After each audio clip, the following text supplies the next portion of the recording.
Hare Krishna, Prabhuji. 7:10 actually got late. Okay, so we will read Srimad Bhagavatam.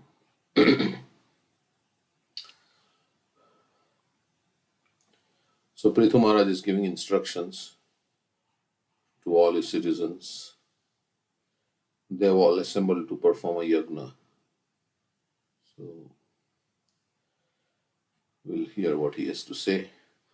Pumal labetena tivela matmana prasidato tyanta samam svata swayam yan nitya sambandha nishevaya tatah param kim atrashti mukham havir bhujam. By regular service to the Brahmanas and Vaishnavas, one can clear the dirt from his heart and thus enjoy supreme peace and liberation from material attachment and be satisfied. In this world, there is no fruitive activity superior to serving the Brahmana class, for this can bring pleasure to the demigods for whom the many sacrifices are recommended. So we should read Brahmana as a devotee here. So by serving the devotees, then one gets affinity for hearing about Vasudev. And when we hear about Krishna, then our dirt in the heart is cleansed. So, and then we become peaceful, happy, and freed from material attachment. And we can be satisfied. It brings liberation from material attachment, means material desires. So, when one is free from material desires, then one is peaceful. Bhukti Mukti Siddhi Kami Sakala Shanta. Krishna Bhakta Nishkam Ateva Shanta. So there is nothing more superior than serving the devotees. And by serving the devotee, Krishna is satisfied, the demigods are satisfied, everybody is satisfied by serving service to the pure devotee. In Bhagavad Gita 265 it is said, Prasade sarva dukkhanam hanir asya jayate. Unless one is self-satisfied, he cannot be freed from the miserable conditions of material existence. Self-satisfied means he is not hankering for anything from outside to satisfy himself or herself. He's not hankering for any material things or anything for material sense gratification. He is self-satisfied. So Prabhupada is saying that unless you are self-satisfied, you cannot be liberated from material existence. So how to become self-satisfied is by connecting with Krishna. Then one is satisfied. Ya atma suprasidati savai pumsam paro dharmo yato bhakti ratokshje ahetukya pratihata ye atma suprasidati. So if we chant Hare Krishna and we are happy, then there is no other need.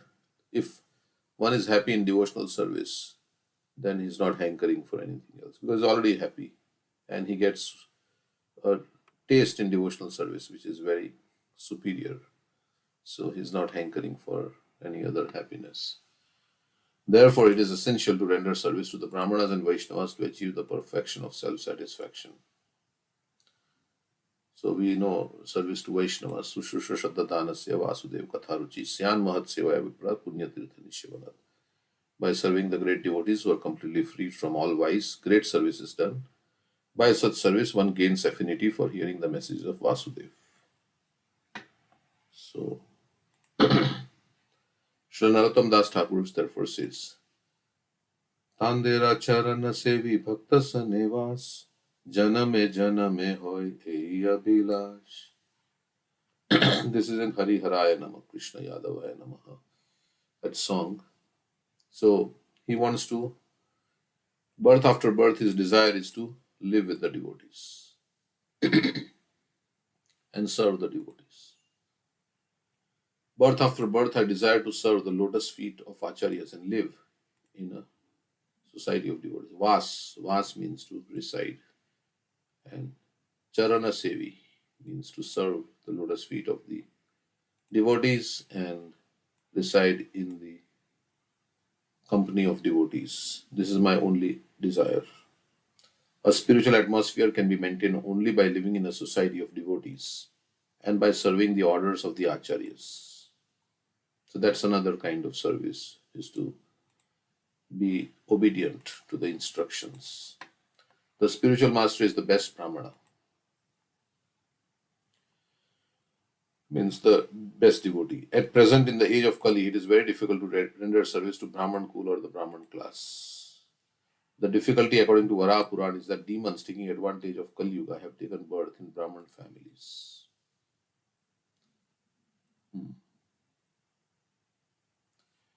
Rakshasa Kalim Ashritya Jayante Brahma Yonishu. In other words, in this age, there are many so-called caste Brahmanas and caste Goswamis who, taking advantage of the Shastra and of the innocence of people in general, claim to be Brahmanas and Vaishnavas by hereditary right. So the demons have come in as Brahmanas, and that's why, and they are exploiting the people. So it is very difficult to figure out. It's Prabhupada is saying that Brahmana class, who is a Brahmana really, it's very difficult to figure out. So, like we say, the good qualities and bad qualities are in the same person in this age. One will not derive any benefit by rendering service to such false Brahmana kulas. One must therefore take shelter of a bona fide spiritual master and his associates, and should also render service to them, for such activity will greatly help the neophyte in attaining full satisfaction. This has been very clearly explained by Srila Vishwanath Chakravarti Thakur in his explanation of the verse Vyavasayatmika Buddhi Ekeha Kuru Nandana, by actually following the regulative principles of Bhakti Yoga as recommended by Srila Narottam Das Thakur. One can very quickly come to the transcendental platform of liberation as explained in this verse. Atyanta Samam.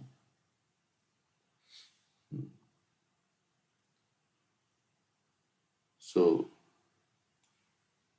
Krishna is saying that by becoming focused in devotional service, regulative principles of Bhakti Yoga means chanting, hearing, like that. Prabhupada says.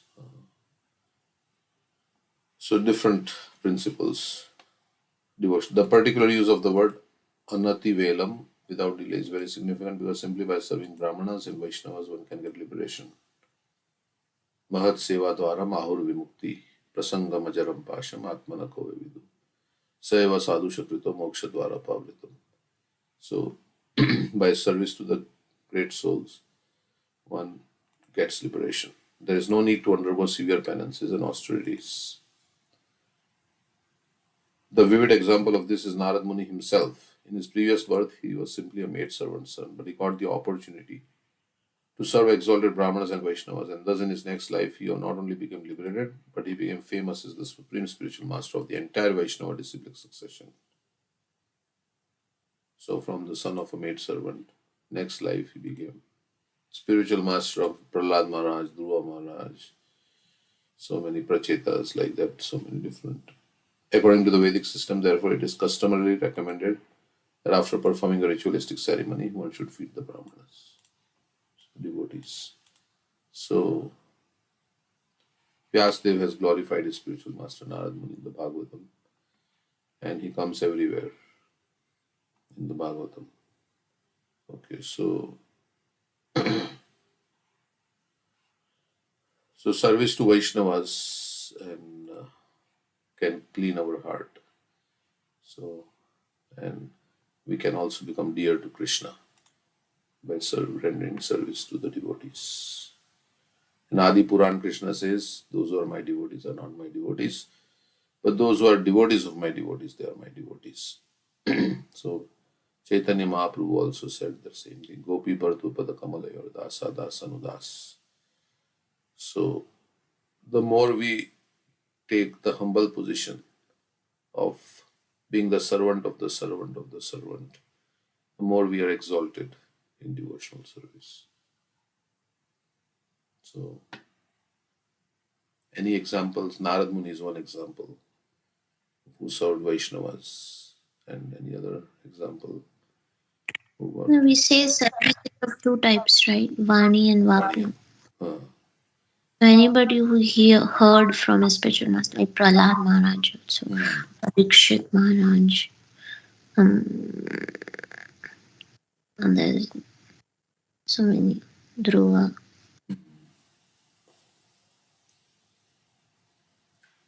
yeah. So Mrigari, Megari. Valmiki, like heard and then followed the instructions of Guru. Okay. So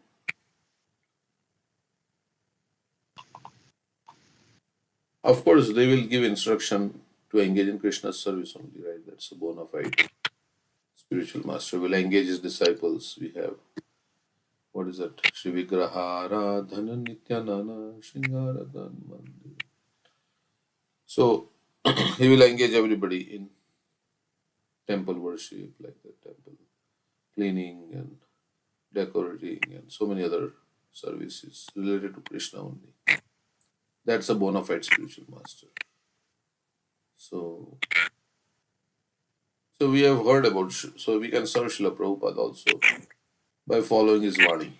So, even though his Vapu is not there, of course, in the DT form he's there, but other way.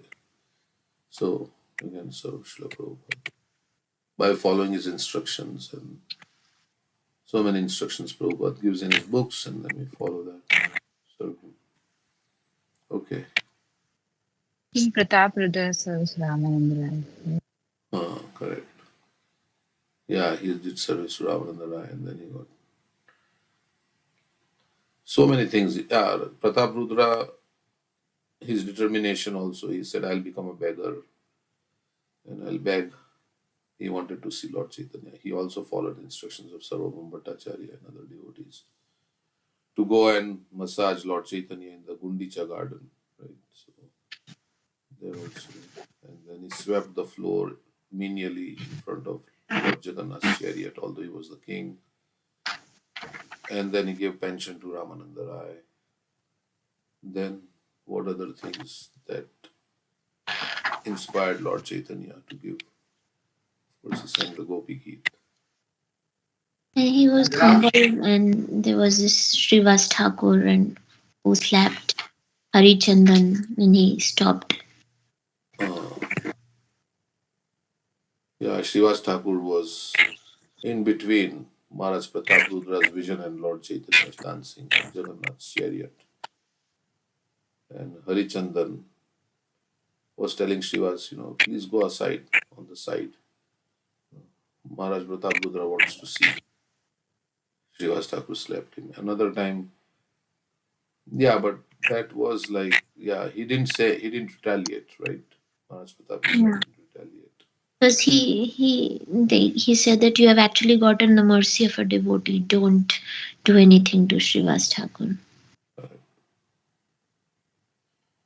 Yeah, Lord Chaitanya also tested Maharaj Pratap Rudra very much. Once he fell on him, and then he said, "Oh, I have touched an Yeah. abominable person."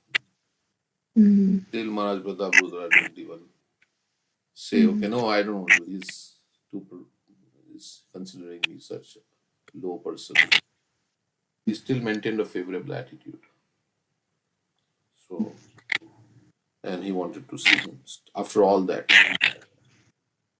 Even Nityananda Prabhu asked like Pratap Rudra's son come to Chaitanya Mahaprabhu, hmm and Chaitanya Mahaprabhu embraced him, and then King Pratap Rudra then embraced him, and he felt Chaitanya Mahaprabhu's. Also, he got some paraphernalia like some dhoti or yeah, of Chaitanya Mahaprabhu when he was worshipping it. hmm Like,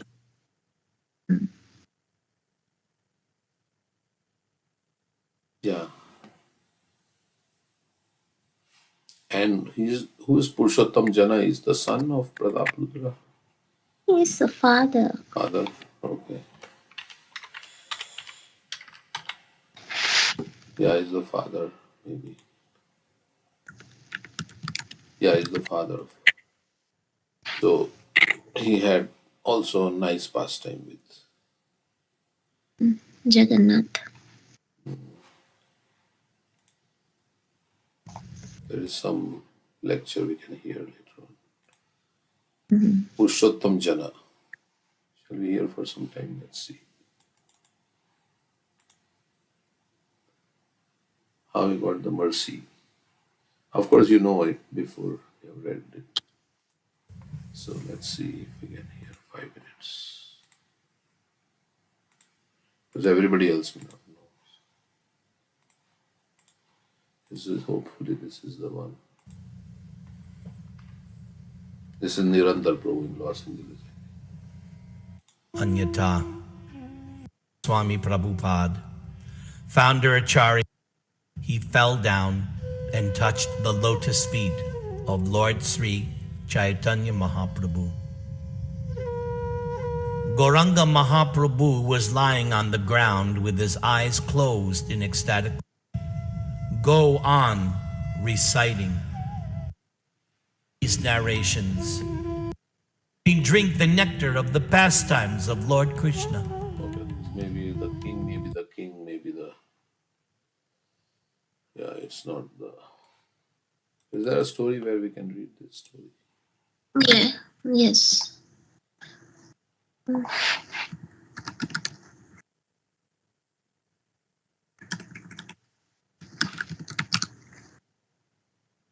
Jagannath. I think it's in that Jagannath book also that we have.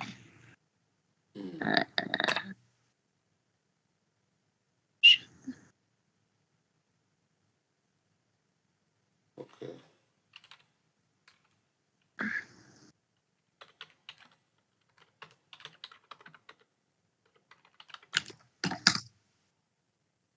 Yeah, it's here.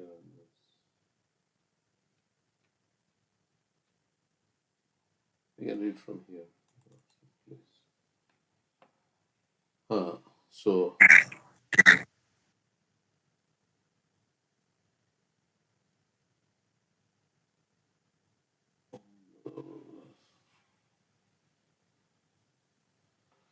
during Pratap Rudra's reign, his kingdom stretched as far as Rajamandri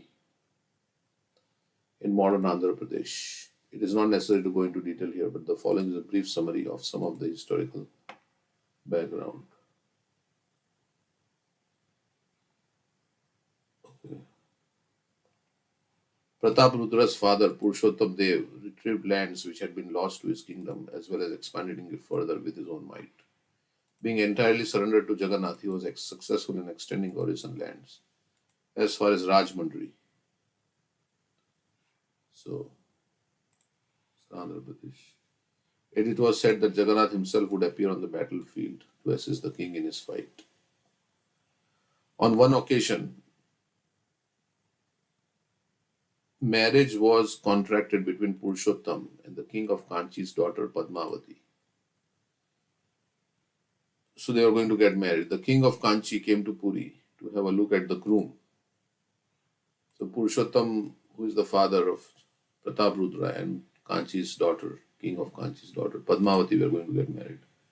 So he came to Puri to see how is the boy, Purushottam. He arrived there during the time of Rath Yatra and saw his prospective son-in-law sweeping the parade ground before the chariot of the Lord as was the custom. He was sweeping. Though Purushottam was sweeping the ground with a golden broom, the king of Kanchi thought it was an insult to his daughter to marry her to someone who took the tasks of a sweeper. So, so he cancelled the marriage. He saw this, I cannot get my daughter married to a sweeper. And Maharaj Purushottam Jana was sweeping the chariot. The king of Kanchi was a devotee of Ganesh and had no great faith in Jagannath. So he didn't. When Purushottam heard of the sovereign of Kanchi's faithlessness, he became angry. So Purushottam thought this was like an insult to Jagannath. So he attacked and first time he was not successful. So he went to Jagannath, bowed down before him and said, and asked him to help and surrendered to him. And Jagannath said, I will help. So Purushottam passed through the village of Anandpur, about 12 miles from Puri. A milkmaid said to him, "Two horsemen pass through here."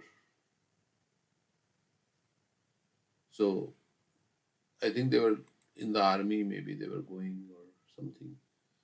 And there was a milk lady who was selling milk. And she said to the king, "Before you, two horsemen came. They bought milk, yogurt, and buttermilk, and from me, and paid it for with a ring. So they gave the ring, and they took all this butter and yogurt. They told me to give you the ring and ask for money in exchange." When Purushottam looked at the ring, he was able to recognize that the two horsemen had been none other than Jagannath and Balaram. So it was Jagannath's ring, maybe. So he rewarded the milkmaid and set off to certain victory against Kanchi. So he gave the money, he took the ring. He returned with the jewel throne of that kingdom and offered it to the service of Jagannath. He also took Ganesh deity, which was worshipped in Kanchi, back to Puri. In this way, Jagannath crushed the arrogant pride of the king of Kanchi. It is said that Ganesh had tried to cast obstacles in Purushottam's way during the battle because he was a devotee of Ganesh. Since he went against his customary role of eliminating obstacles, he was given the name Bhanda Ganesh. So Ganesh usually removes obstacles, but this time he was trying to assist the king of Kanchi who was fighting with Purushottam. So he went against his. So he was giving obstacles to king of Jagannath Puri, Purushottam. So normally Ganesh is supposed to relieve the obstacles, but he was giving obstacles. So because the king of Kanchi was a devotee of Ganesh, so he was called as Bhanda Ganesh. Bhanda Ganesh. Deceitful. Kanchi's king personally returned to Puri with his daughter Padmavati and offered her as Purushottam's bride while he was sweeping the Rath Yatra route for Jagannath.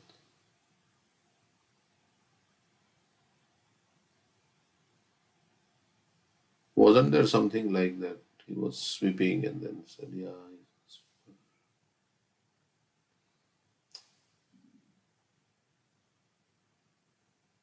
There was something like Purushottam Jana's, he said, "I cannot give to a sweeper." And then, Yeah, that's right. We read this in here only. He saw him sweeping and he cancelled the marriage.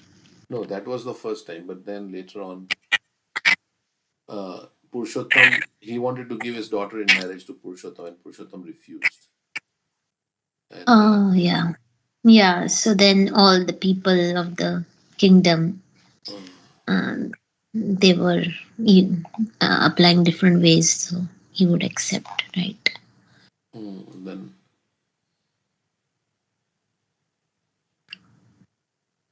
yeah, he said that I will get your daughter married to a Bhangi only. So Mm-hmm.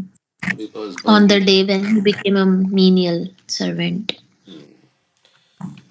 so then his minister said, "Yes, I found a Bhangi here. He was sweeping when he was sweeping the Jagannath. So carrier right in front. So then he got their daughter married like that. So okay. So after Purushottam attacked King of Kanchi and he conquered, and he refused to marry the daughter of. He said, "Because you wanted your daughter to, you told me I am a sweeper. I will get your daughter married to a sweeper only." So then I think when during Rath Yatra time, then when Purushottam Jana was sweeping again, then the minister said, "Yes, we found a match for." He wanted her to get married to a sweeper. Here is a sweeper. And then they got married like that. Okay. So we're back to our Bhagavatam class. Okay, according to, although the Supreme Personality of Godhead Ananta eats through the fire sacrifices offered in the names of different demigods, it does not take as much pleasure in eating through fire as it does in accepting offerings through the mouths of learned sages and devotees. It does, although the Supreme Personality of Godhead Ananta eats through the fire sacrifices offered in the names of different demigods, he does not take as much pleasure in eating through the fire as he does in accepting offerings through the mouths of learned sages and devotees, for he does not leave the association of devotees. So, feeding the devotees is more pleasing to the Lord than offering this yagna and swaha and ghee in the fire, which is considered the tongue of Vishnu. The fire is considered the tongue or the mouth of Vishnu, into which we offer oblations. But if you offer food to the mouth of devotees, then he is more pleased. According to Vedic injunctions, a fire sacrifice is held in order to give food to the Supreme Personality of God in the names of different demigods. While performing a fire sacrifice, one pronounces the word swaha in mantras such as Indraya swaha, Adityaya swaha. These mantras are uttered to satisfy the Supreme Personality of Godhead through demigods such as Indra and Aditya. For the Supreme Personality of Godhead says, Naham tishtami vaikunthe yoginam hridaye shubha yatra gayanti madbhakta tatra tishtami narada. I am not in Vaikuntha nor in heart of the yogis. I remain where my devotees engage in glorifying my activities. Now, this is not to say that he is not in Vaikuntha or is not in the heart of the yogis, but is emphasizing that wherever my devotees are singing my glories, that is where I reside.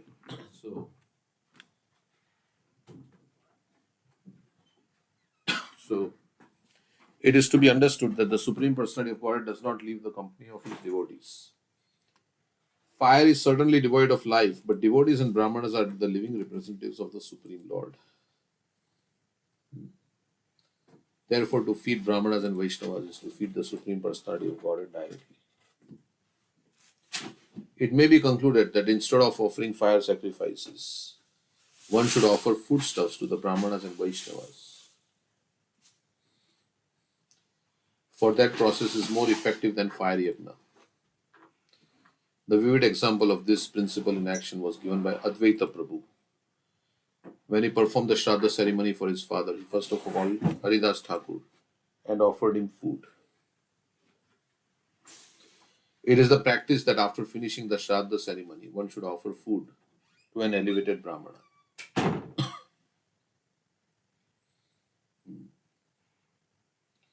But Advaita Prabhu offered food first to Haridas Thakur, who had taken his birth in a Mohammedan family. Therefore, Haridas Thakur asked Advaita Prabhu why he was doing something which might jeopardize his position in Brahmana society. Advaita Prabhu replied that he was feeding millions of first-class Brahmanas by offering the food to Haridas Thakur. He was prepared to talk with any learned Brahmana on this point and proved definitely that by offering food to a pure devotee like Haridas Thakur, he was equally as blessed as he would have been by offering food to thousands of learned Brahmanas. So Haridas Thakur was born in Muslim family, and then everybody would object, and the Smarta Brahmanas, everybody objected also. How can you give him the offering? The first offering after the Shraddha ceremony is given to the most respectable, most pure, most elevated, exalted personality. And Advaita Acharya gave it to Haridas Thakur, which others considered as like he's low because he was a Muslim, born in Muslim family. And for that offense, when they went to their homes, they could not light fire.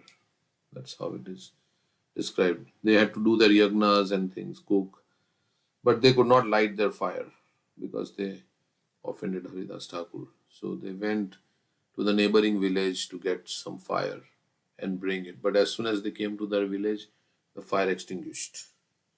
So they were not able to cook, nothing. Without fire, how can you survive? There is no yagna, there is no cooking like that. So then they went to Advaita Acharya and said, we are not able to do this. And then Advaita Acharya said, yes, you offended Haridas Thakur.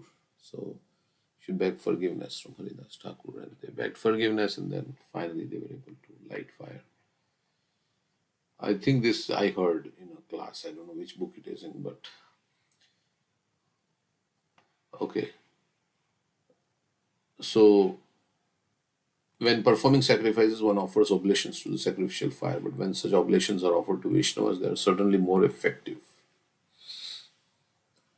So again, Vaishnavas are considered more potent or more pleasing to the Supreme Lord. So service to devotees is very pleasing to Supreme Lord. So feeding the Vaishnavas is pleasing to the Supreme Lord. Yeah, and similar verse repeats. I pasted another verse from Bhagavatam.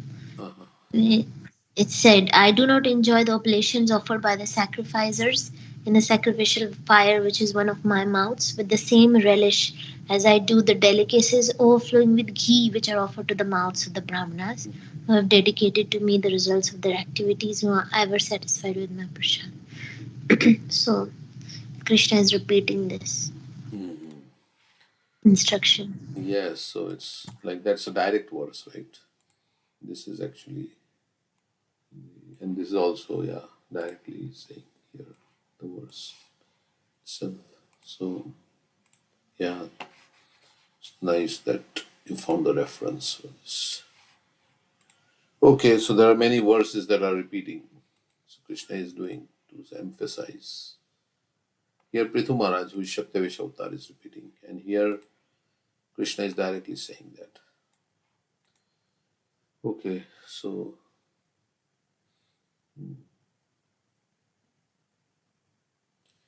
we should feed the Vaishnavas. We should offer it to Krishna and then feed the Vaishnavas.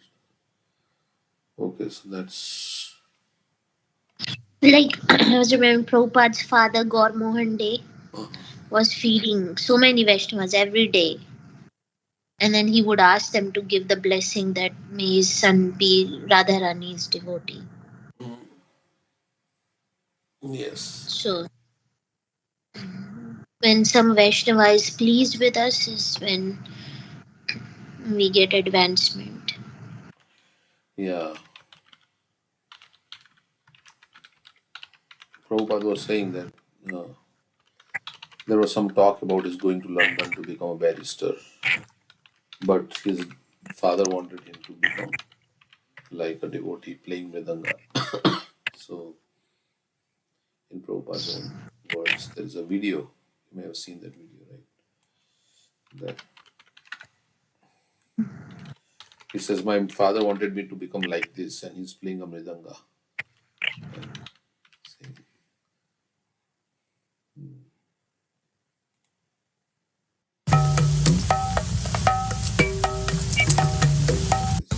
Just try. My father wanted me to become like this. No. he says here, it's Prabhupada playing mridanga.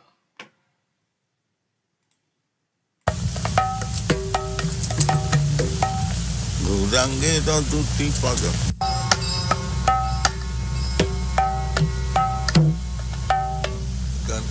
Just try. My father wanted me to become like this. Know everything, what is going on. He never wanted me to be a worldly man, earning money. He never wanted.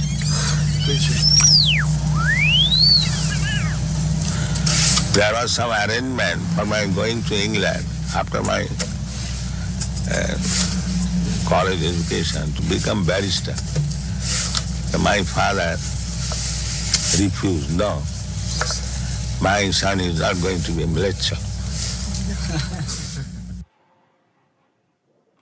I don't know if it was audible or not. Was it audible? Yes, we heard.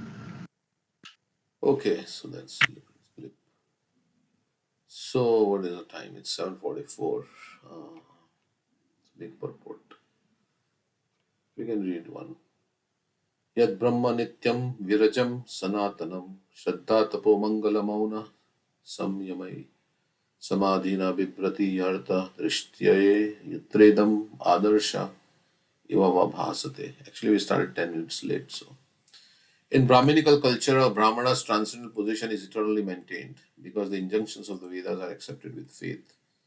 Austerity, scriptural conclusions, full sense and mind control, and meditation. In this way, the real goal of life is illuminated just as one's face is fully reflected in a clear mirror. I'll read this again.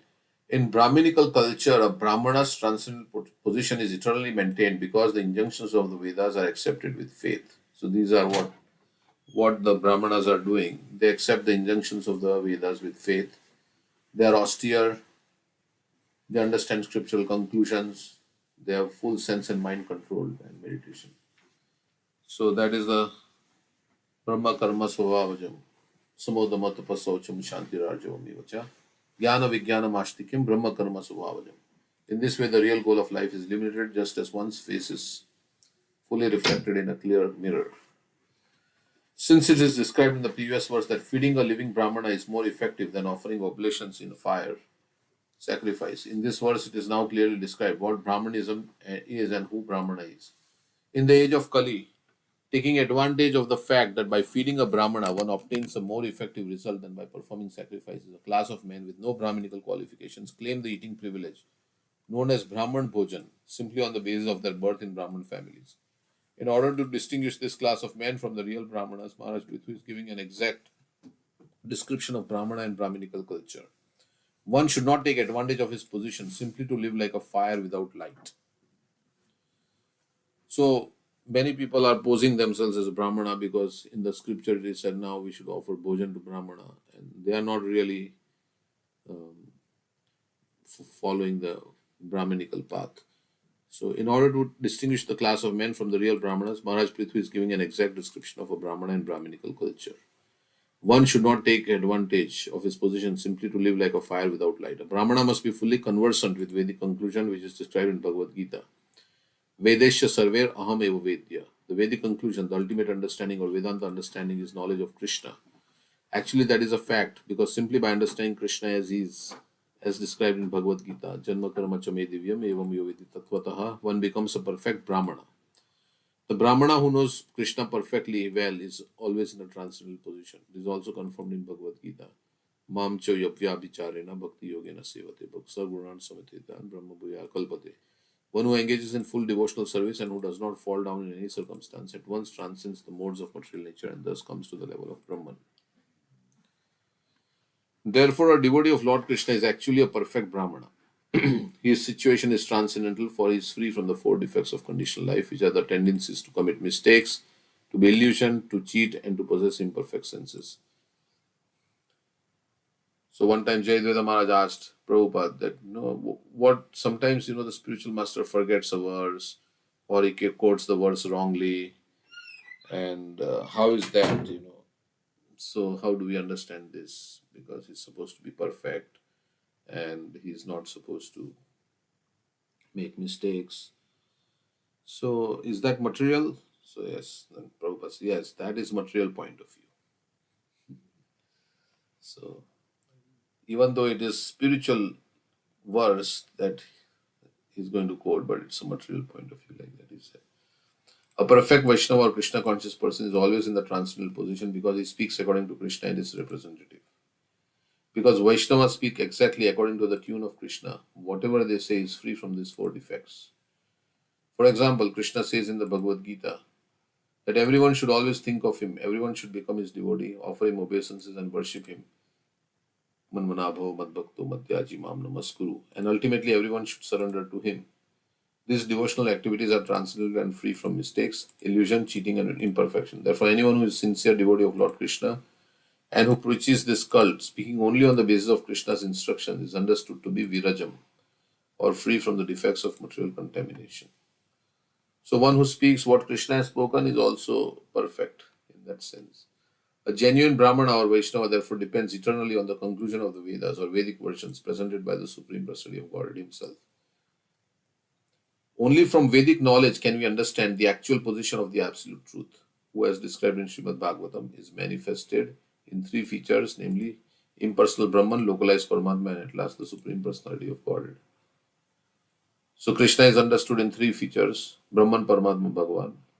Vadanti tat tattva vidas tattvam yad jnanam advayam brahmeti paramatmeti bhagavani shabdate. This knowledge is perfect from time immemorial, and the Brahminical or Vaishnava culture depends on this principle eternally.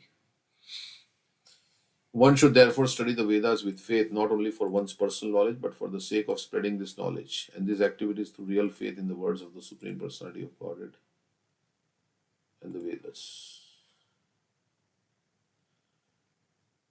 Okay, so we should have faith, astha, astikyam, jnana vijnanam astikyam. Astha is like faith in the. Sometimes we may do an activity, but internally we may not have faith. Like Radheshambru was saying in this class on Nrsingadev, that many times, sometimes, because they hear so much on the internet, which is not like favorable. So sometimes you may be coming to temple, but you may not have faith in so many things. So, and then we may do so many things that are eroding our faith. So we have to associate with those who have faith, and Krishna's words are always true. So we should have faith like that. But how to bring faith from within? Well, we can observe the world and get some faith. What Krishna is saying is true. And our own life through experience, we can understand what Krishna is saying is true. And there is like, when we follow the process, then from Shraddha to Prema, it happens. So Vishwanath Chakravarti Thakur in his Madhurya Kadimbini describes symptoms of each stage of bhakti.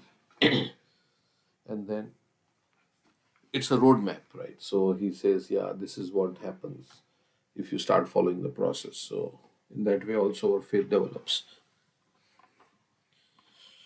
Like we have faith in GPS, because GPS, as we drive along the road, the GPS is telling the right things. Okay, you turn here, there's a turn there, and then you take this exit to like that. So if we follow the process, then the process will work, and then we will become. If we don't follow the process properly, then the process may not work or may work partially. So we can get partial faith. But if we follow, like Krishna is saying, you surrender to me and I will take care of you. So Prabhupada says you can experiment with that. You can surrender a little bit. You don't have to surrender fully. You surrender a little bit and see how Krishna reciprocates. Then your faith develops like that. So little bit, we can experiment the philosophy, whether it's true or not. And then as our faith builds up, then one day we'll surrender fully. Oh, Krishna is going to take care of me. I don't need to worry. So like that. That's how surrender happens through many, through little bit. It doesn't have to be like that, but generally it's like that. So every interaction with Krishna and the devotees can build faith. Slowly and gradually faith builds over time. Like many times when we think this person, I don't think this person can take up Krishna consciousness. Then he says, somehow he comes to temple, he starts. And then after some time he says, oh, I want to get initiated. I want to chant 16 rounds. And how did that happen? Like initially, like one devotee here was smoking cigarette and he would not come inside the temple. He would sit outside on the steps. And today he's an initiated devotee. Right? So like that, little by little, our faith develops.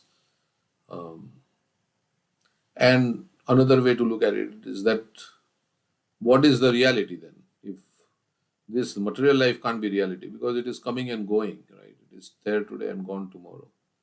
There must be something that is permanent. So this ever-changing world and ever-changing things in this world, this can't be the reality. So truth has to stay. And then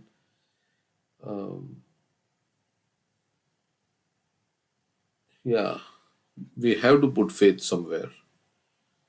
So it's like a gamble also. We can gamble and say, okay, this life, let me put faith in the words. Even my mind doesn't agree or sometimes says so many things. Those who are scientifically educated, for them, it's very difficult to put faith in this because there is no God like in science and everything. Like I was hearing one lecture from Chaitanya Charan Prabhu. He was saying that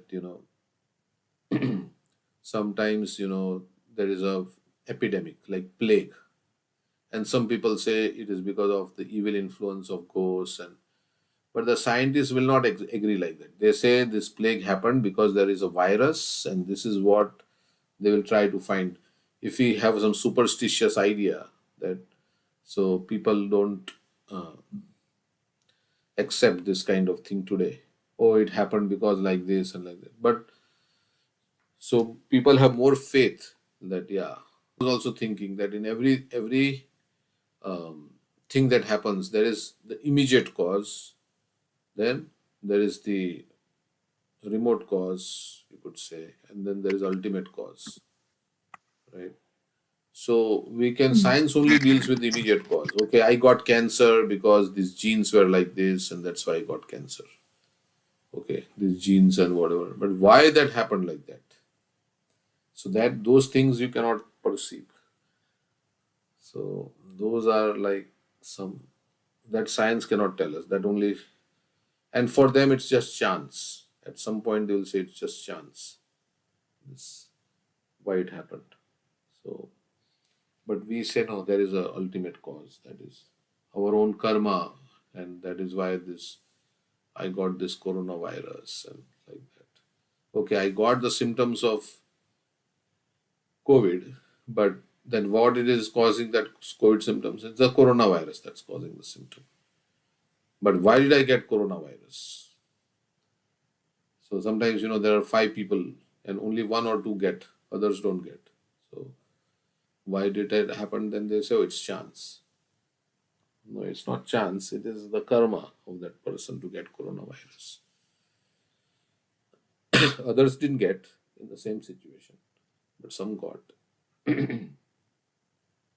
So that part they cannot like say. They say it's just yeah. They say because this person came like this and that's how. So that's science. Okay. The word Mangala, auspicious in this verse, is very significant. Srila Sridhar Swami quotes that to do what is good and to reject what is not good is called Mangala or auspicious. Anukuliyasya sankalpa pratikulyasya varjana. To do what is good means to accept everything favorable to the discharge of devotional service. And to reject what is not good means to reject everything not favorable for discharging devotional service. In our Krishna consciousness movement, we accept this principle by rejecting 4 prohibited items, namely illicit sex life, intoxication, gambling, and flesh eating, and accepting the daily chanting of at least 16 rounds of Hare Krishna Mahamantra and daily meditation 3 times a day by chanting the Gayatri Mantra. In this way, one can keep his Brahminical culture and spiritual strength intact. So, in anything, there are do's and don'ts. If you want to do surgery, they say you do like this, don't do like this.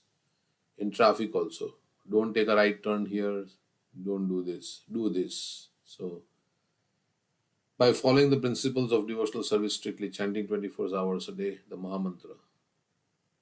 Prabhupada says chanting 24 hours a day. The Mahamantra, Hare Krishna, Krishna Krishna, Hare Hare, Hare Ram, Ram Ram, Hare Hare.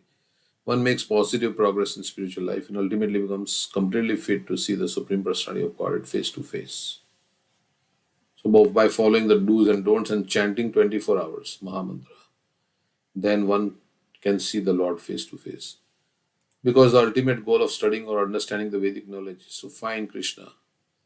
So, even if we can't avoid the do's, don'ts, we can't avoid the don'ts, still we should concentrate on the do's and pray to Krishna to avoid the don'ts, and then we will get the strength. So, because to avoid the don'ts requires strength. The Maya is very strong. So, supposing I'm addicted to drinking, then it's very difficult to give up drinking. Okay, chant Hare Krishna. You can drink, but chant Hare Krishna and pray to Krishna to to take away the urge for drinking. So in this way, we can give up and have good association like that. So, because the ultimate goal of studying or understanding the Vedic knowledge is to find Krishna. Like Shyam Sundar, he was carving Jagannath deity and he was smoking, and he had put this pack of cigarettes on the Jagannath deity, I think. And Prabhupada said, yeah, he was allowing him. And later on, he said, don't let the cigarette pack come between you and Krishna. So then, of course, he gave it up later on. So, but he was engaged in. Did Prabhupada not know that he was? No, he knew, but he's still engaged. Like yesterday, we were reading the verse in Bhagavad Gita where Krishna says, don't disturb, engage them in some Krishna conscious activity. Instead of saying, don't do this, don't do this, don't do this, engage them in positive activity of Krishna consciousness, make them do some service, and then slowly and gradually it will happen. So, make them chant Hare Krishna mantra and okay, because the ultimate goal of studying or understanding the Vedic knowledge is to find Krishna. One who follows the Vedic principles as described above can see from the very beginning all features of Lord Krishna, the absolute truth, very distinctly. As one can see one's own face completely reflected in a clear mirror. So we can see Krishna as clear as we see our face in a mirror. The conclusion is therefore that a Brahmana does not become a Brahmana simply because he is a living entity or is born in a Brahman family. He must possess all the qualities mentioned in the Shastras and practice the Brahminical principles in his life. Thus he ultimately becomes a fully Krishna conscious person and can understand what Krishna is. How a devotee continuously sees Krishna face to face within his heart is described in the Brahma Samhita 538 as follows. Premanjana churita bhakti vilochanena santa sadeva hridayeshu vilagayanti. Yam Sham Sundaram Achintya Gunaswarupam Govindamadi Purusham. So when you are in love, prema, with Krishna, then you are always thinking of Krishna. Like gopis are always, they are saying to Uddhav, you have come to remind us of Krishna, but we want to forget Krishna and we can't forget Krishna. Like Uddhav was saying how you should see Krishna in the hearts and like that. Something like that, right? Uddhav was saying that. Yeah, Krishna is not separated from you. He's Paramatma in your heart. He's there with you. Why are you feeling separation from him? And gopis didn't like this kind of yogic philosophy. They wanted to see Krishna in person. I think that's what they were saying also. And sometimes they want to get Krishna out of their mind, but they can't get Krishna out of their mind because they are so much in love with Krishna that Krishna is not out, cannot be gotten outside their mind. So that will happen when somebody falls in love with Krishna. The devotee, by development of pure love of Krishna, constantly sees the Supreme Personality of Godhead, who is known as Shyam Sundar within his heart. That is the perfectional stage of Brahminical culture. Of course, we may say, well, we don't see Krishna, how can we fall in love with him? Because we don't see, like people of this world we see, but we don't see Krishna. So, of course, you may say, well, we hear about Krishna, and by hearing, Rukmini fell in love with Krishna. She had never seen Krishna. But at that time, Krishna was present on the planet. And she had the,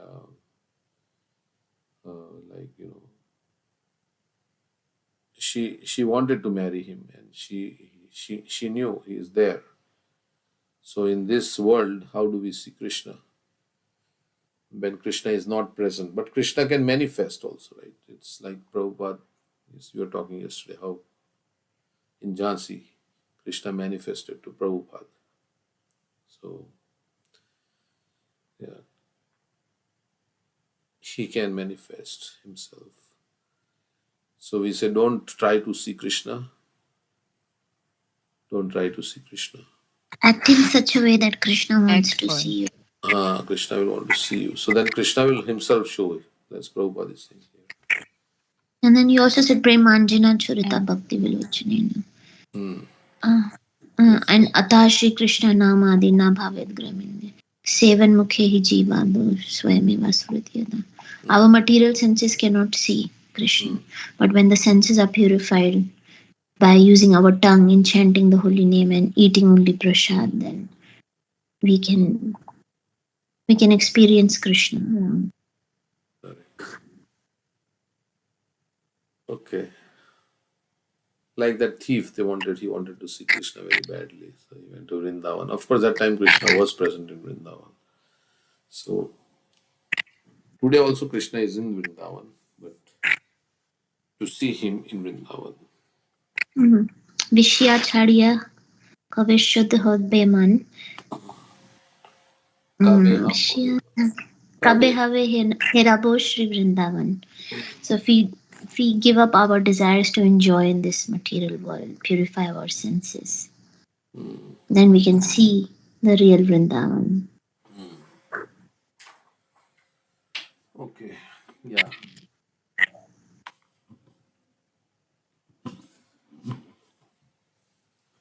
All right. So we'll stop here with this.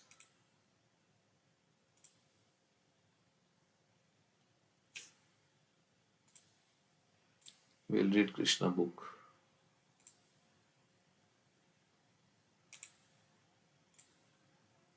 Krishna book.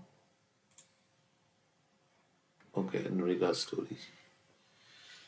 So Nriga made a. I mean, he didn't want to make a mistake, but he was giving in charity. He was very charitable. He gave in charity to the Brahmanas. So there were two Brahmanas. One he gave in charity, and one cow that he had given charity to one Brahmana. It went. It left the herd and went to the other Brahmana's side. And this Brahmana really got upset that how can you take away something that you have given in charity? When the king said, I will give you 100,000 cows, don't worry, in this one cow. And the other Brahmana also, I think he was also upset.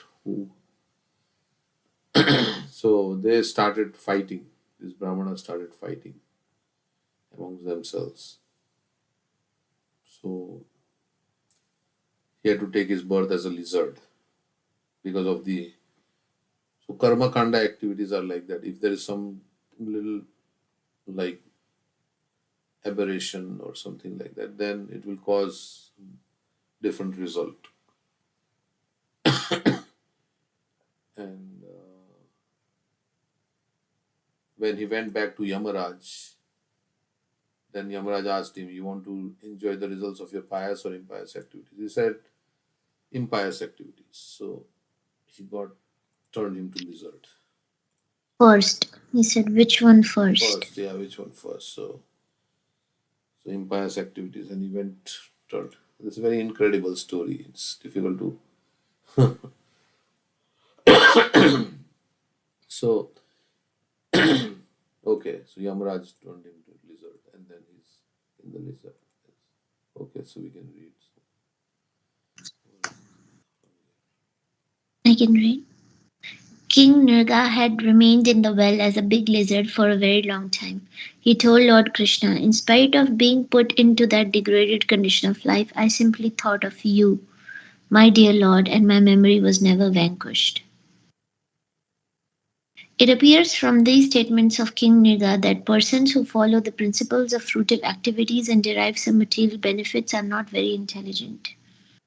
Being given the choice by the superintendent of death, Yamaraj, King Nirga could have first accepted the results of his pious activities. Instead, he thought it better first to receive the effects of his impious activities and then enjoy the effects of his pious activities without disturbance. On the whole, he had not developed Krishna consciousness. The Krishna conscious person develops love of God, Krishna, not love for pious or impious activities. Therefore, he is not subject to the results of such action.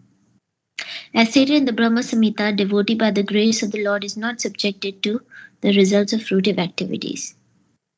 Somehow or other, as a result of his pious activities, King Nirga had aspired to see the Lord. He continued, my dear Lord, I had a great desire that someday I might be able to see you personally. I think that this great desire to see you combined with my tendency to perform ritualistic and charitable activities has enabled me to retain the memory of who I was in my former life, even though I became a lizard. Such a person who remembers his past life is called Jati Smara. In modern times, also, there are instances of small children recalling many details of their past lives. My dear Lord, you are the super soul seated in everyone's heart. There are many great mystic yogis who have the eyes to see you through the Vedas and the Upanishads. To achieve the elevated position of realizing that they are equal in quality with you, they also always meditate on you within their hearts. But although such exalted saintly persons may see you constantly within their hearts, they still cannot see you face to face. Therefore, I am very much surprised that I am able to see you personally. I know that I was engaged in so many activities, especially as a king. Although I was in the midst of luxury and opulence, and was subject to so much of happiness and misery of material existence, I am so fortunate to be seeing you personally. As far as I know, when one becomes liberated from material existence, he can see you in this way. When King Nirga elected to receive the results of his impious activities, he was given the body of a lizard because of the mistake in his pious activities. Thus, he could not be directly converted to a higher status of life like a demigod. However, along with his pious activities, he thought of Krishna. So he was quickly released from the body of a lizard and given the body of a demigod. By worshipping the Supreme Lord, those who desire material opulences are given the bodies of powerful demigods. Sometimes these demigods can see the Supreme Personality of Godhead face to face, but they are still not yet eligible to enter into the spiritual kingdom, the Vaikuntha planets. However, if the demigods continue to be devotees of the Lord, the next chance they get, they will enter into the Vaikuntha planets. Hmm. Uh, so, karmani nirdahati kintu cha bhakti bhaja. Right? All karma is destroyed when pious and impious, when we engage in bhakti. So the devotees are not looking for this punya karma, and there's any mistake made can take them to any type of position. So what he said, he had some desire to see Krishna.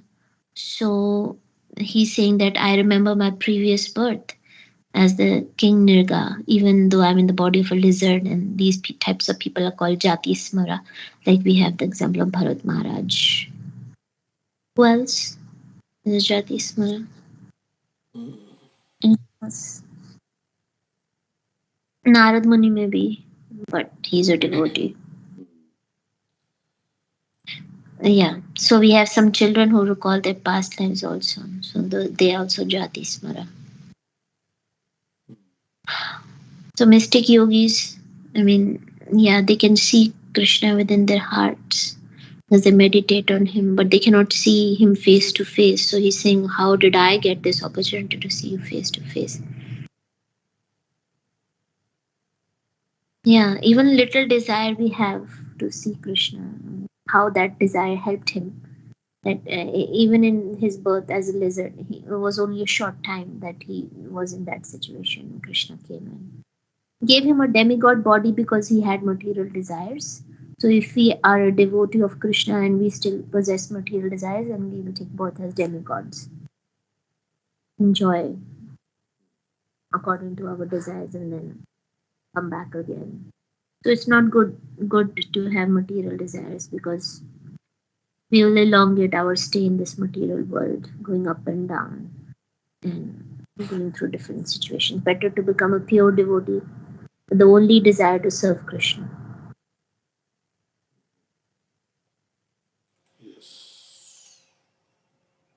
And how it is beautiful that all the devotees of the Lord never desire. I mean, in whatever the condition they are, either hell or heaven, their only desire is to remember Krishna.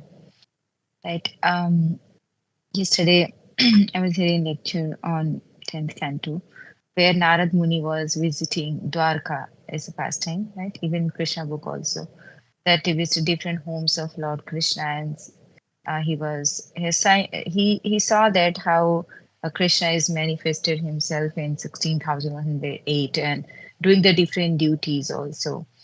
And then Narad Muni replied that he's said his wish, desire, that he just want to, always stick with the lotus feet of Krishna, so he always remember him, and that we always say that if we attach to the lotus feet of Krishna, we now the devotees become it's always uncontaminated by the material modes of nature, right? It says that, right, there's this kind of saying or story that the fish was swimming under the foot of the fisherman, they not caught by the net.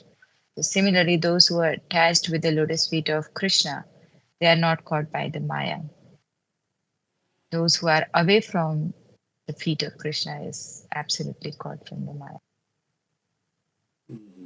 And the pure devotees never ask for any kind of like even spiritual benediction from the Lord.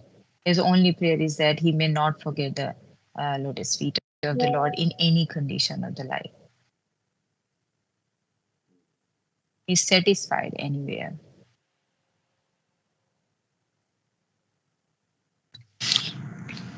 Yeah, I was thinking that I was talking with a devotee and somehow their health is not proper and they can't serve. And we getting opportunity to serve Krishna is the best thing. You know, Krishna is giving us abilities, and but also we can serve in the mind. If you're not able to serve physically, we can serve in the mind. So our only desire should be, let me be always engaged, joyfully engaged in your service. That's all I want. Absorbed, and then life will pass so fast. Always remain busy in service.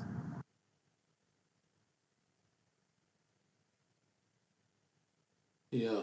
And we have to, like, if we are in this society like that where everybody is busy in service, then we also feel inspired, right?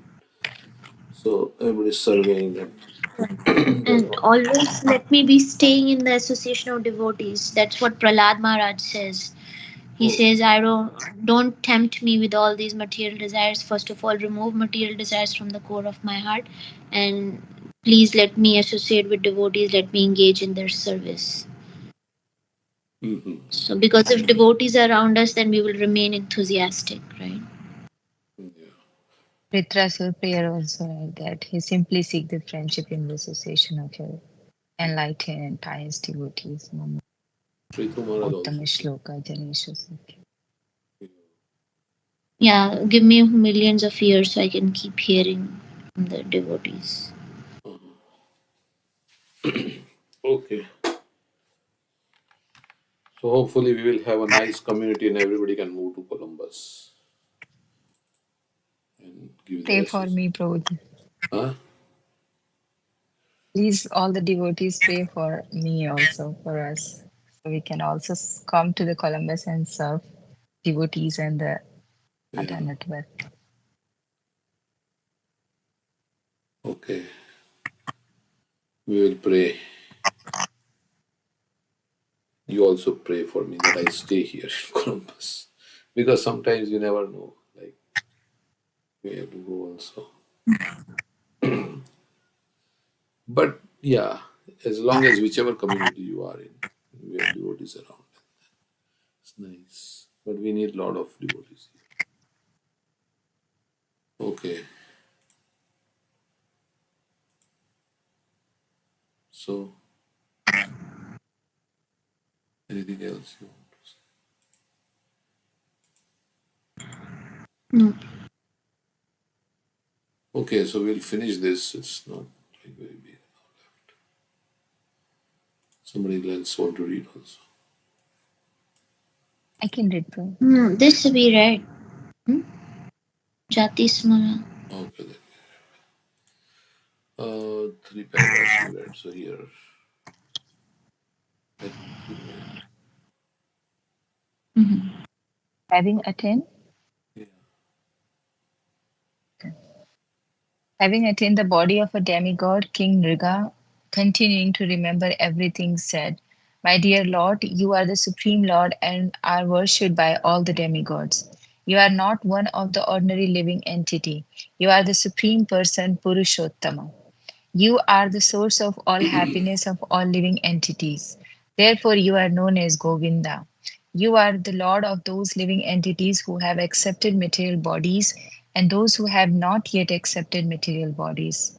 Among the living entity who have not accepted material bodies are those who hover in the material world as evil spirits or live in the ghostly atmosphere. However, those who live in the spiritual kingdom, the Vaikuntha Lokas, have bodies not made of material elements. You, my Lord, are infallible. You are the supreme, the purest of all living entities. You live in everyone's heart. You are the shelter of all living entities, Narayan. Being seated in the heart of all living being, you are the supreme director of everyone's sensual activities. Therefore, you are called Rishikesh. My dear Supreme Lord Krishna, because you have given me this body of a demigod, I will have to go to some heavenly planet.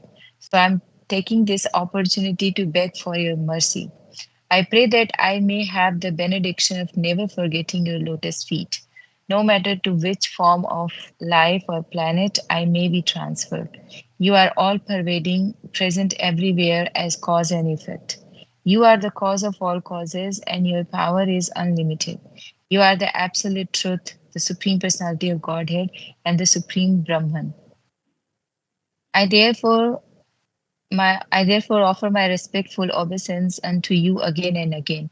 My dear Lord, your body is full of transcendental bliss and knowledge, and you are eternal. You are the master of all mystic power. Therefore, you are known as Yogeshwar. Kindly accept me as an insignificant particle of dust at your lotus feet. Before entering the heavenly planets, King Riga circumambulated the Lord, touched his helmet to the Lord's lotus feet, and bowed before him. Seeing the airplane from the heavenly planets present before him, he was given permission by the Lord to board it.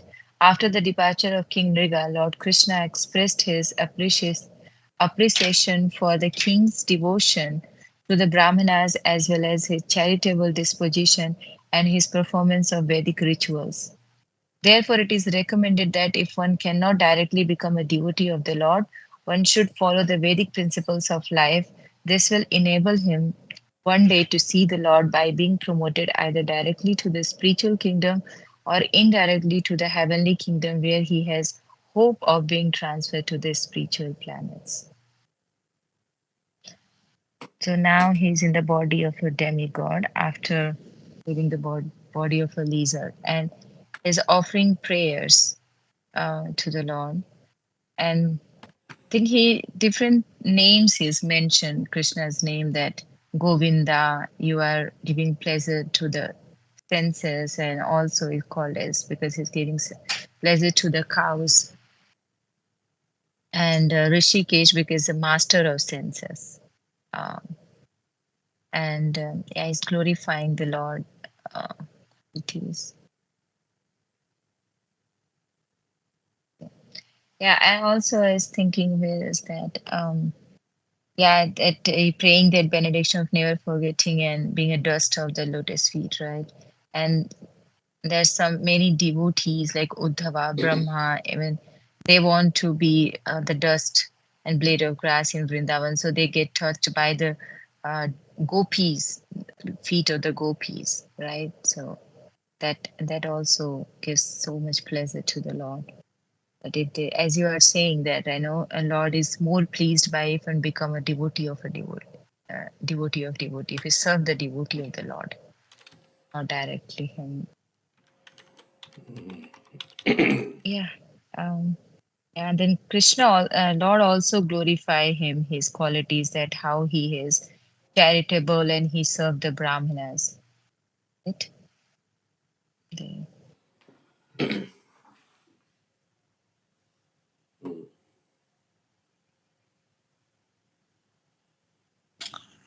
So Yeah, if here Krishna also wanted, Krishna he is a could have. recommend, right? I mean, he recommend that if cannot become a direct devotee of Krishna, so one should follow the Vedic principle. and they so I mean is it talking about like karma kanda, right? One can promote oneself or elevate oneself to the heavenly planets.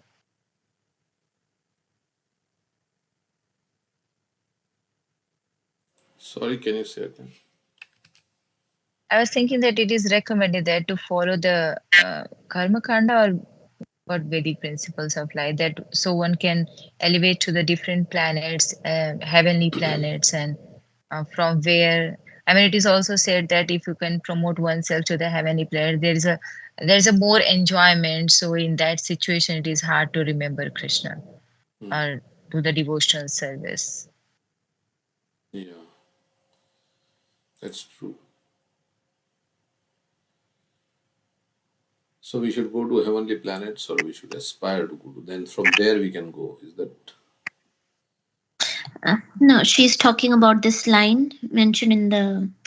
It is recommended that if one cannot directly become a devotee of the Lord, one should follow the Vedic principles of life. So does that imply that Krishna is saying you should follow karma kanda approach? Yeah, that is. Yeah, it's like in the 12th chapter, right? If you can't become a devotee, Yeah. do this, like that. So slowly and Mhm. gradually. 12th chapter, Baba. Yeah, four regulative principles. If you can't be like a pure devotee, always thinking of Krishna, and then follow the four regulative principles. If not, do work for Krishna. If not, that do some charity.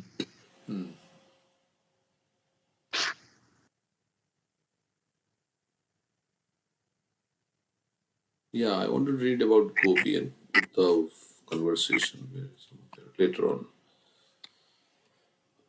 So we can read what the gopis and I think this is in the Krishna book also, right? The Uddhav Mm-hmm. conversation. Nice to read that. There's some class on Mm-hmm. what do gopis tell Uddhav. Of course, that is the There's also Brahmar Gita also. yeah. Also in the Sri Krishna episode, it's mentioned what gopis are Yeah. saying.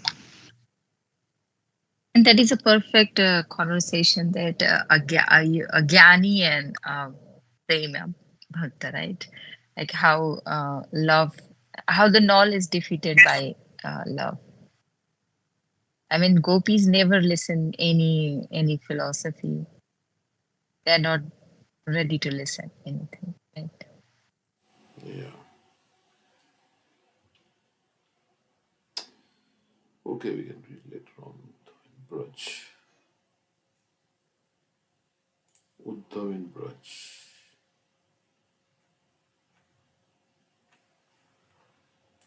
Okay, so what the gopis are, how Uddhav is trying to console the gopis and what gopis are saying.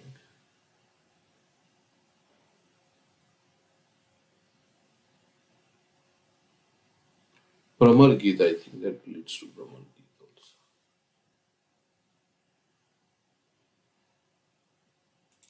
In the lecture, Uddhav tries to pacify.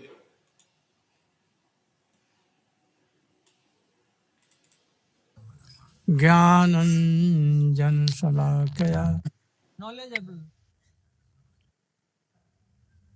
And Brajavasis, to show that I am sending servant, himself not coming to pacify.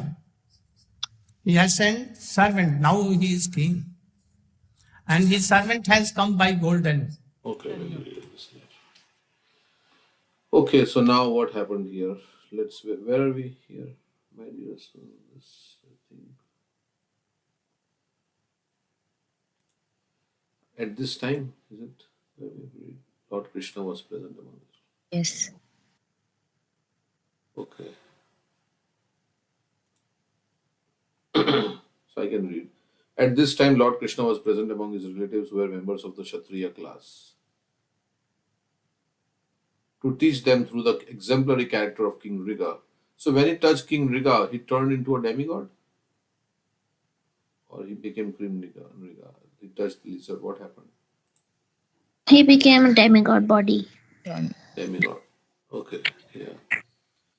At this time, Lord Krishna was present among his relatives who were members of the Kshatriya class. To teach them through the exemplary character of King Riga, he said, even though a Kshatriya king may be as powerful as fire, it is not possible for him to usurp the property of a Brahmana and utilize it for his own purpose. If this is so, how can ordinary kings who falsely think themselves the most powerful beings within this material world usurp a Brahmana's property? So, Kshatriya should not take properties of Brahmanas. I do not think that taking poison is as dangerous as taking a Brahmana's property. For ordinary poison, there is treatment. One can be relieved from its effect. One can be relieved from its effects. But if one drinks the poison of taking a Brahmana's property, there is no remedy for the mistake. Perfect example is King Riga. He was very powerful and very pious, but due to a small mistake of unknowingly usurping a Brahmana's cow, he was condemned to the abominable life of a lizard. So we should not take any property that belongs to like some devotee or anything like that. If you have taken, then we should give it back, right? And it was not his fault also, right? Yeah, I This know. was a mistake that happened. Sometimes it's Um, very difficult to understand all this harsh punishment for something that he didn't even intend to do. I don't know. So Yamaraj is punishing him to be a lizard. Ordinary poison affects only those who drink it. And ordinary fire can be extinguished simply by pouring water in. But the Arani fire, ignited by spiritual potency of Brahmana, who is dissatisfied, can burn to ashes the whole family of a person who provokes such a Brahmana. So, Brahmana is dissatisfied, then he can curse the whole family. yeah, and the other thing is that those brahmanas who were affected by this, they were not forgiving at all. They were given 10,000 cows in lieu of this one cow, and they didn't accept it. So this means they were not proper brahmanas. That's So how they had the potential to curse King Nriga if they were not proper brahmanical? mm. They didn't curse, but I think Yamaraj said, "Oh, you did an impious activity," and then they just left in anger. I was also Because yeah, they felt offended. Yeah. offended, correct? Yeah. Yeah, so I don't know how this works, but same with Shringi also, of course. Shringi also cursed Maharaj Parikshit. Um, Hmm. but in that case, there was some justification for him to curse because his father was garlanded with the snake. Still, they say it was wrong for him to curse. That's downfall of the Brahman. Yeah, but in the case of Durvasa Muni with Ambarish Maharaj, we see that his curse or his demon didn't act upon Ambarish. In fact, it happened the opposite. Sudarshan Chakra started. So, because Krishna became. Because maybe Ambarish Maharaj was a devotee, that's why. And here, he was not protected, this King Nirga, because he was not a devotee. There, he just wanted to kill Amrish Maharaj with the demon, right? He created something to kill. Did he say something that he will lose everything or something? I mean, he said a mantra to, yeah, to build that demon. It Okay. didn't work. It didn't work, yeah. Opposite thing happened. But Durvasa Muni cursed who? That Draupadi in her previous life, right? So we heard that he cursed her. Yeah, his curse has worked. Yeah, previously, so many curses. Yeah, He gave blessings to Radharani also. yeah. Even though he's becoming angry, which is not the quality of a brahmana, still his curses are working. How is it working?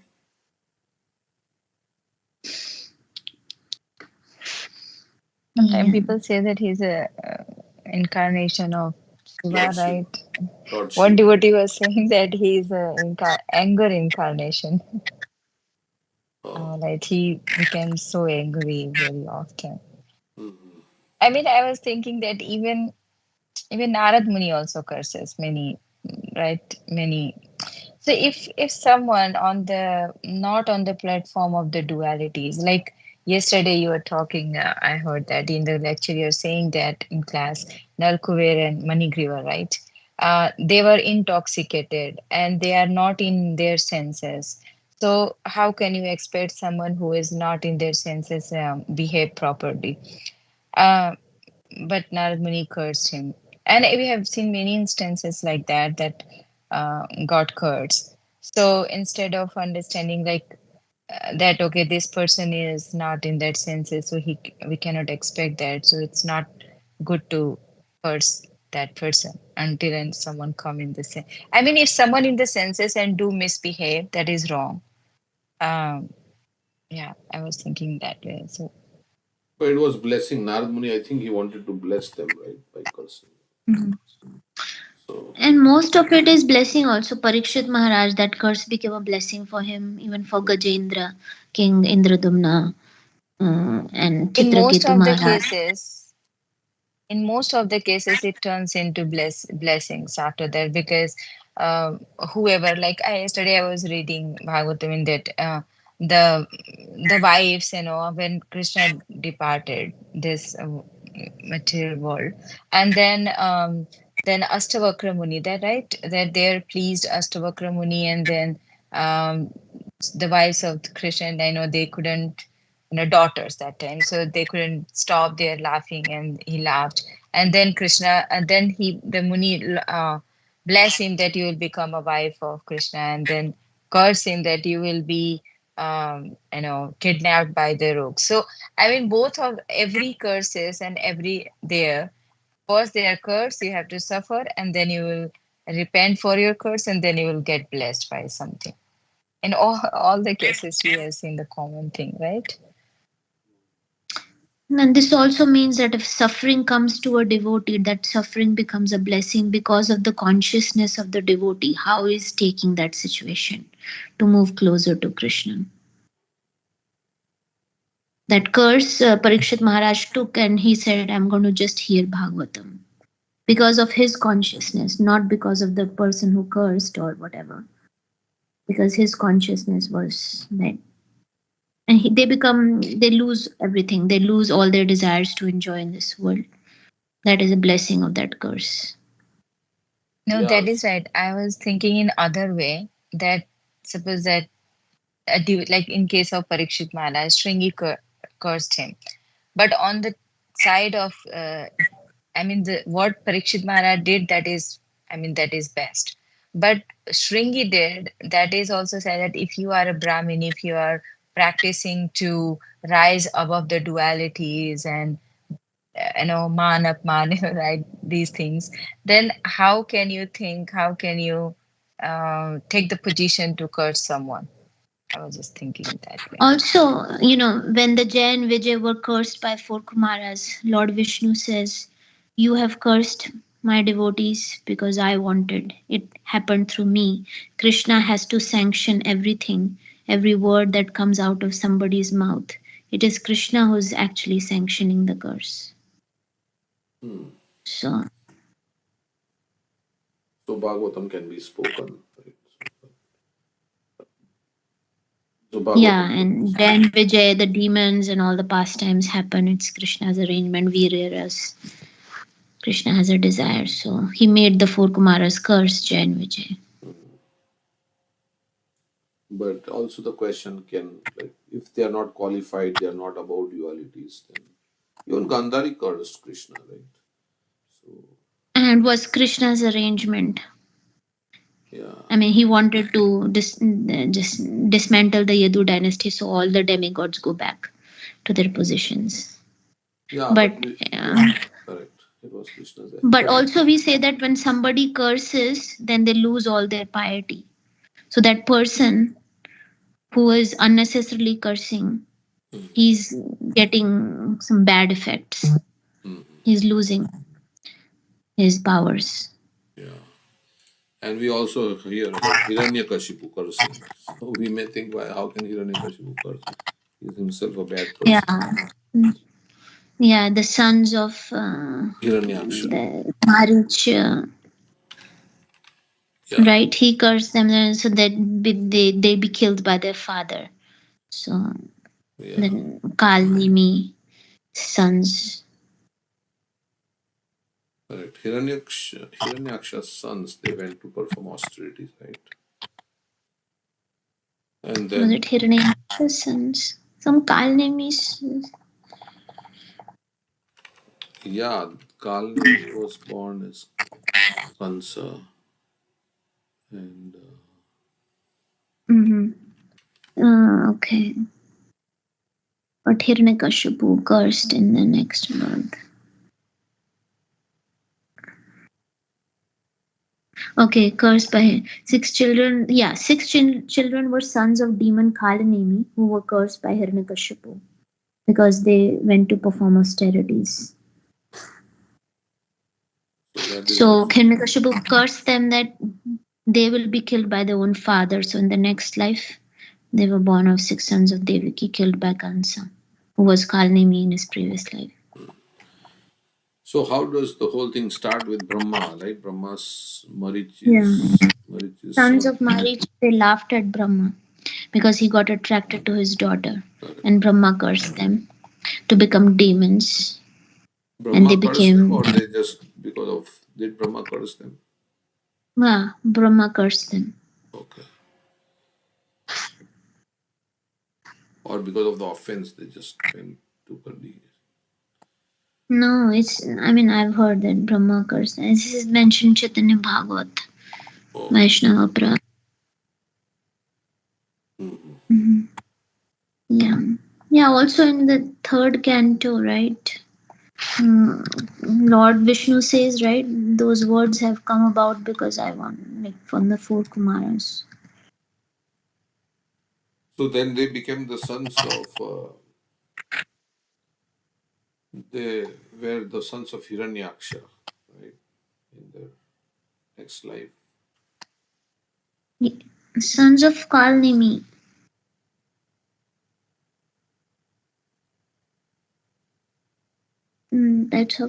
That's what I've heard, maybe wrong.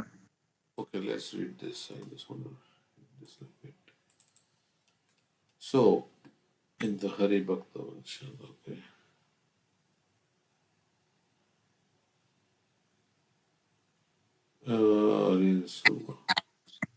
It is written that in Hari Vansha that the six Sadgarbhas are the sons of the demon Kalanemi. Okay. So Kalanemi, in the previous life, they were the sons of Kalanemi. They performed intense austerities to worship the universal guide Sir Brahma. So then they were not the sons of Hiranyaksha. I thought they were sons of Hiranyaksha. No. They were sons of Kalanemi, and Kalanemi was what? How was he related to Hiranyakashipu? He was the I think some cousin or something. okay. So Kalanemi.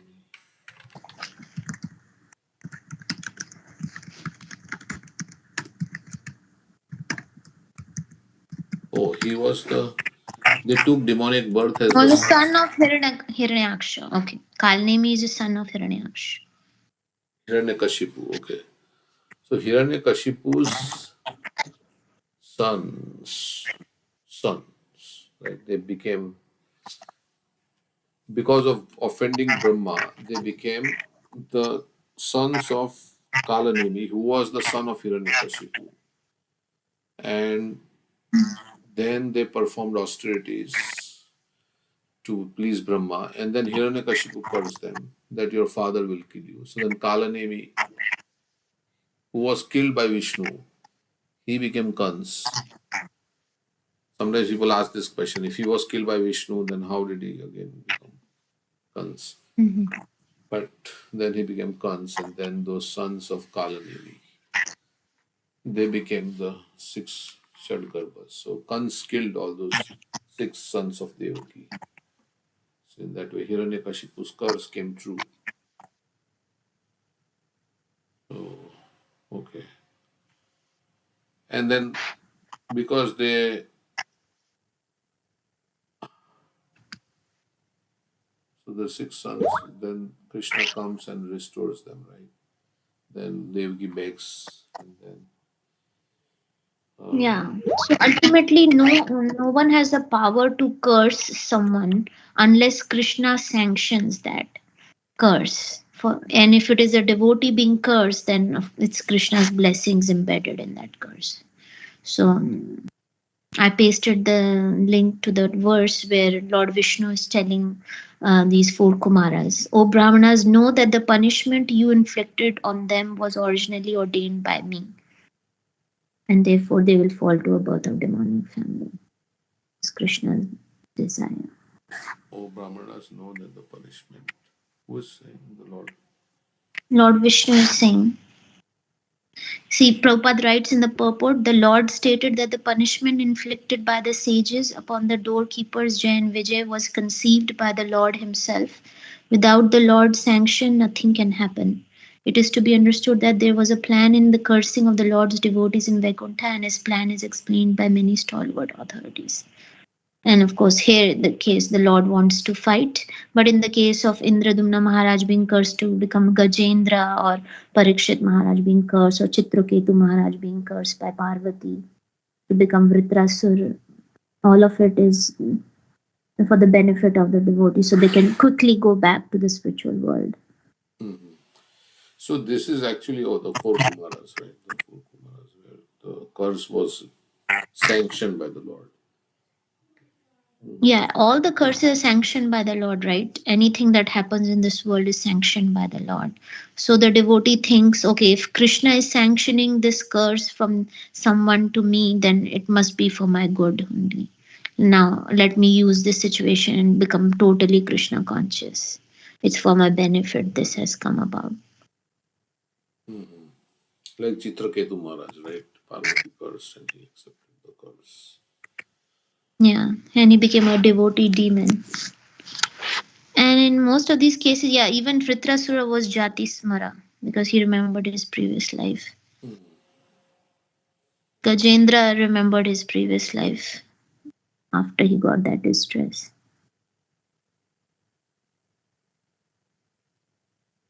Yeah, Gajendra also.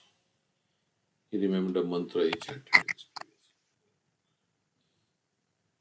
Okay, so So this means that, I mean, saying that a non-Brahmana person with not good qualification is cursing a